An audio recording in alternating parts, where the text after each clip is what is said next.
insuficiência braquial, ruído respiratório intenso, audível demais, paciente que está em angústia respiratória, a gente consegue ver, né? Olha a posição ortopneica desse paciente. Membros torácicos abduzidos, região cervical estendida, paciente com a língua cianótica. Isso é um paciente que está em sofrimento, em angústia respiratória. É um paciente que precisa relaxar, precisa melhorar essa via respiratória dele, porque provavelmente ela está obstruída. Ela pode ter uma obstrução parcial ou uma obstrução total, tá? E quanto mais ele fica agitado, quanto mais ele fica tentando puxar aquele ar, mais ele inflama essa via respiratória. Lembra que a gente comentou lá no começo? Quando vai reduzindo o lumen, o que acontece com o fluxo? Ele fica muito mais intenso. Esse fluxo de ar intenso, ele vai demaciar ainda mais a via respiratória e vai contribuir ainda mais para a obstrução, até esse paciente ter um colapso, fechar toda essa via. E é o que a gente não quer que aconteça, né? A gente tem que reintervir rapidamente e tirar esse paciente da crise. Então, o que a gente precisa fazer para conseguir dar uma assistência para esse paciente?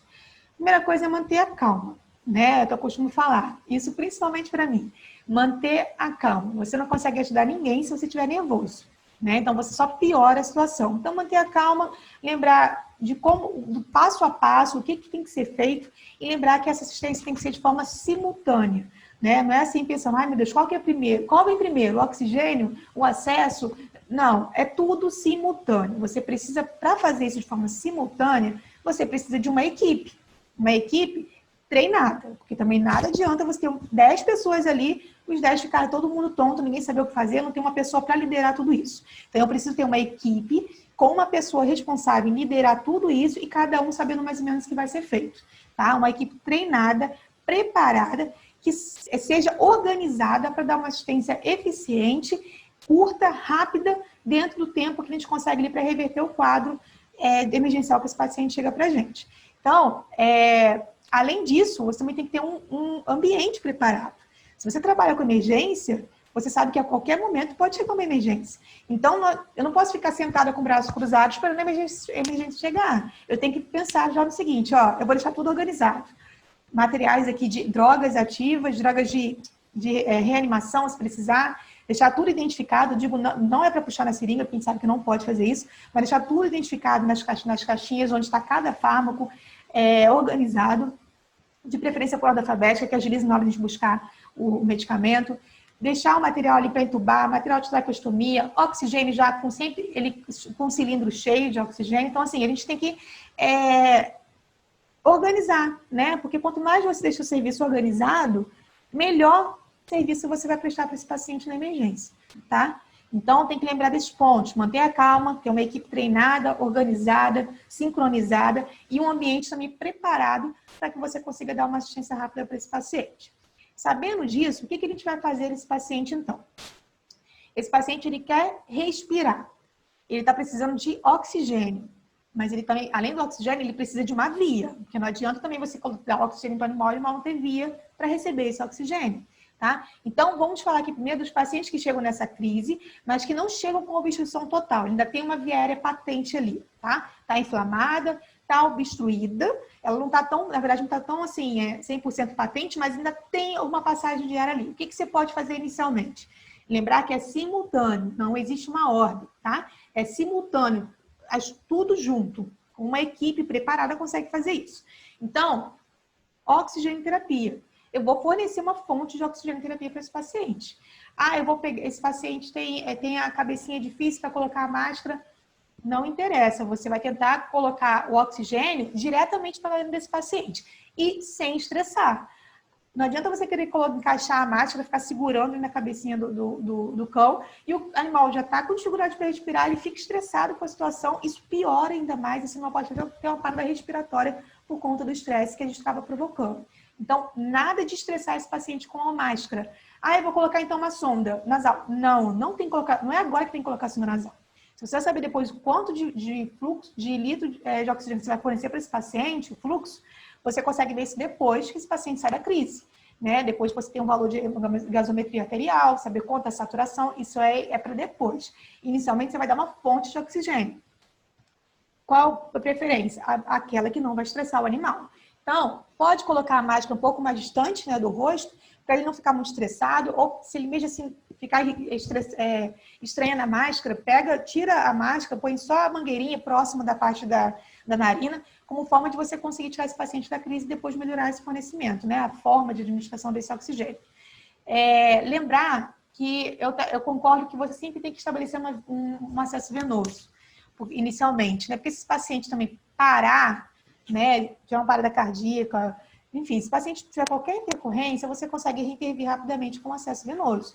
Só que não vai adiantar você querer o animal chegar na crise desse jeito, ou mais estressado, e você ficar lá lutando com o cachorro, pegando o bracinho do cachorro, tentando colocar um acesso, catéter, aí estoura a veia, o animal fica estressado, sente dor. Não vai adiantar, gente. O animal vai ter parada respiratória. É um risco muito grande que a gente acaba, né, predispondo esse animal a sofrer. Então, o que a gente tem que fazer? Está muito estressado? Tranquiliza esse paciente com a medicação intramuscular. Porque enquanto você está puxando ali a sedação para fazer por via intramuscular, o seu outro companheiro lá da equipe, da emergência, ele já está preparando o material de acesso, né? Porque quando o fármaco começar a tranquilizar, a fazer efeito, aí sim você vai pegar o acesso dele, né? Então, não é uma receita de bolo. Tem animal que deixa você pegar o acesso de primeira, o animal depende de como ele chega, né? Agora, tem muitos animais que chegam nesse estado que eles não vão deixar. E aí você, às vezes, acaba tendo que fazer a tranquilização antes intramuscular, tá? O que não quer dizer que você não vai fazer o acesso venoso logo depois, né? Então, é tudo questão de ser simultâneo, de ocorrer de forma sincronizada, como eu estava falando. Então, o que a gente pode usar para tranquilizar e para sedar esse paciente? A gente tem alguns protocolos, tá? Os que a gente costuma mais usar, a gente costuma associar muito o opioide, então o butorfanol, na dose de 0,2 a 0,3 miligrama quilo, associada aí a dexmedetomidina, na dose de 1 a 3 miligramas quilo, também por via intramuscular.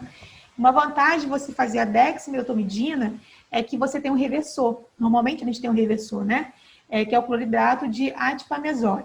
Então, qualquer intercorrência que você tiver com o uso da Dex, porque é difícil nessa dose, porque você está usando só para sedar esse paciente ali mais calmo, mas se precisar, você tem um reversor e você consegue reverter a ação dela muito rápido, tá? Se você não tiver dexmedetomidina, você pode usar um butorfanol juntamente com a cepromazina. E lembrar aí que a dose para braquicefálico é uma dose mais baixa, diferente de uma dose para cachorro não braquicefálico, tá?